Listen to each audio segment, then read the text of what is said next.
ஏய் நாங்கள் 5 match cup அடிச்சிருக்கோம். CSK தான் கெத்து. டோனி ஒரு பிளான் போட்டோன்னா மேட்சே முடிஞ்சிடும். அதெல்லாம் பழைய காலம். இப்போ கோலி தான். கோலி இறங்குனானா மேட்சே வேற. ஆர்சிபி தான் ஜெயிக்கும். 2 பேரும் இல்லை, மும்பை தான் பெஸ்ட்டு. பார்ப்போமா? நாங்கள் சத்தம் நீங்கள் பேசுறதெல்லாம் பார்த்தா எனக்கு மேட்ச் ஞாபகம் வரல, கோர்ஸ் ஞாபகம் தான் வருது. வந்துட்டாலே இப்போ கோர்ஸை பற்றி பேசல, ஐபிஎல் மேட்சை பற்றி பேசிட்டு இருக்கோம். அதான் விஷயமே. இப்போ தோனி பிளான் போடுவாருன்னு சொன்னால, கிரிக்கெட் பெர்ஃபார்மன்ஸ் அனலைஸ்ட் அப்படின்னு ஒரு கோர்ஸ் இருக்குது. அதை பற்றி தான் சொல்ல வந்தேன். அதாவது ஒரு பேட்ஸ்மேன் எங்கே வீக்காக இருக்கான், எந்த பாலை போட்டால் அவுட் ஆவான், இதெல்லாம் அனலைஸ் பண்ணி சொல்கிறதுக்கு ஸ்போர்ட்ஸ் அனலைஸ் படித்தவங்க தேவை.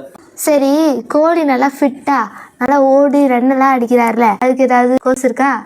அங்கே தான் மேட்ரே இருக்குது. கோழி 100 ரன் அடித்தாலும் டயர்டாகாமல் வர்றாருல. கோழி எவ்வளோ ப்ரோட்டீன் சாப்பிடணும், எவ்வளோ தண்ணி குடிக்கணும்னு ஃபுட் அண்ட் நியூட்ரிஷன் படித்த ஒரு நியூட்ரிஷனிஸ்ட் ஒருத்தவங்க தேவை. அது சரி, இப்போ மேட்ச்சில் யார் தான் ஜெயிப்பா? யார் ஜெயித்தாலும் தோத்தாலும் டீமுக்கு கோடி கோடியாக பணம் வரும். அந்த டீமையும் பணத்தையும் மேனேஜ் பண்ணுறதுக்கு ஸ்போர்ட்ஸ் மேனேஜ்மெண்ட் படித்தவங்க தேவை. ஜெர்சியிலேருந்து டிக்கெட் விற்கிற வரைக்கும் ஸ்போர்ட்ஸ் மேனேஜ்மெண்ட் படித்தவங்க இல்லைன்னா ஐபிஎல் மேட்சே நடக்காது, தெரியுமா?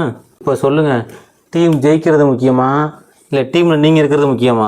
சிஎஸ்கே தான்.